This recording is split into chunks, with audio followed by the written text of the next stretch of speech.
Selamat sore Bu Rohani, nama saya Feli Syafania dari kelas 11 IPS. Hari ini saya akan menjelaskan tentang teks eksplanasi. Pengertian teks eksplanasi. Teks eksplanasi adalah teks yang berisi tentang proses mengapa dan bagaimana kejadian-kejadian alam, sosial, budaya, ilmu pengetahuan, dan yang lainnya terjadi suatu kejadian, baik itu kejadian alam maupun kejadian sosial yang terjadi di sekitar kita, selalu memiliki hubungan sebab akibat dan proses. Teks eksplanasi berisi gambaran atau proses terjadinya sesuatu selain proses perkembangan suatu tempat. Teks eksplanasi juga menjelaskan proses terjadinya fenomena tersebut, alam, sosial, atau budaya. Bisa juga menjelaskan proses yang berkenaan dengan tubuh manusia. Selanjutnya aku akan menjelaskan tentang ciri-ciri teks eksplanasi. Ciri-ciri teks eksplanasi itu yang pertama terdiri dari beberapa paragraf.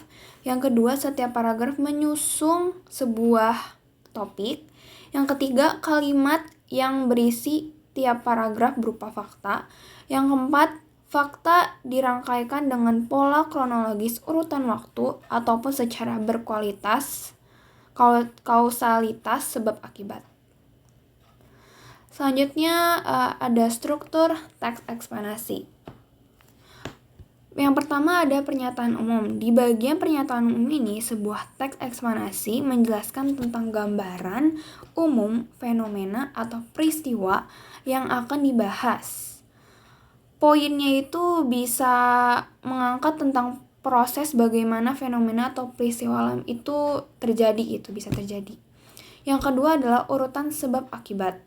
Setelah mengetahui secara umum fenomena yang akan dibahas, yang sebagian dijelaskan tentang penyebab dan akibat ditimbulkan dari fenomena tersebut, kamu bisa deskripsikan dalam beberapa paragraf terkait sebab dan akibatnya. Bagian ini disebut juga dengan deretan penjelas. Yang terakhir adalah interpretasi. Dalam teks eksplanasi dapat dikatakan sebagai penarikan kesimpulan. Bisa memberikan tanggapan atau pernyataan terkait fenomena yang akan diangkat dalam teks tersebut. Selanjutnya ada kaidah kebahasaan teks eksplanasi. Yang pertama menggunakan kalimat masif, yang kedua menggunakan konjungsi, kasuai, dan waktu. Yang ketiga terdapat istilah ilmiah. Yang keempat dan yang terakhir itu menggunakan kata kerja material dan nasional. Dan yang terakhir itu yang kelima bersifat informatif. Contoh teks eksplanasi. Banjir. Mendengar kata banjir memang udah kayak gak asing banget ya terdengar di kuping kita. Kenapa? Karena banjir tuh kayak udah di mana-mana. Di Jakarta kan udah banyak banget nih banjir. Jadi banjir itu adalah fenomena alam yang bersumber dari curah hujan dengan intensitas tinggi dan durasi lama pada daerah aliran sungai DAS. Banjir terjadi karena sebab alam dan tindakan manusia. Penyebab alamnya adalah erosi dan sedimentasi curah hujan, pengaruh fisiografi atau geofisik sungai, kapasitas sungai, drainase lahan, dan pengaruh air pasang. Penyebab banjir karena tindakan manusia adalah perubahan tata guna lahan, pembuangan sampah, kawasan padat penduduk di sepanjang sungai, dan kerusakan pembangunan pengelolaan banjir.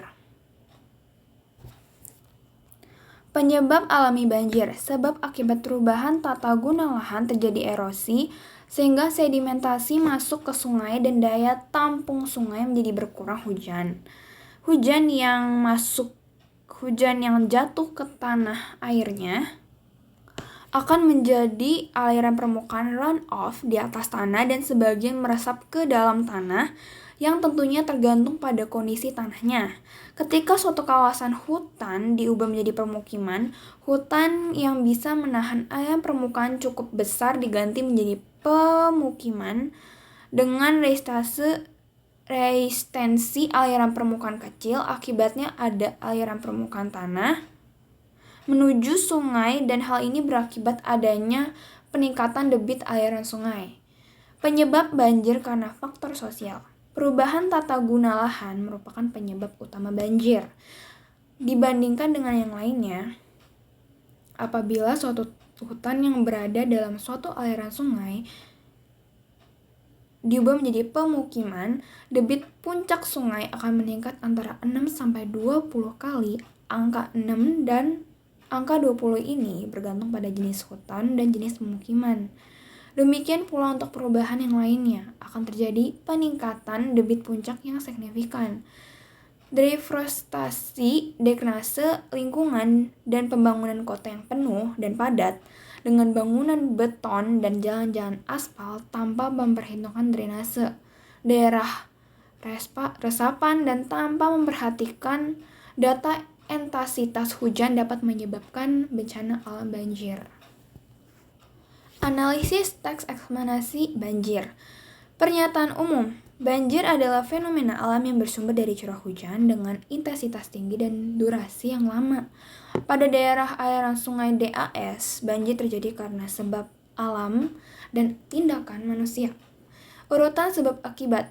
Penyebab banjir karena tindakan manusia ada perubahan tata guna lahan, pembuangan sampah, kawasan padat penduduk di sepanjang sungai, dan kerusakan bangunan pengendali banjir. Akibatnya ada aliran permukaan tanah menuju sungai, dan hal ini berakibat adanya peningkatan debit aliran sungai. Yang terakhir, interpretasi.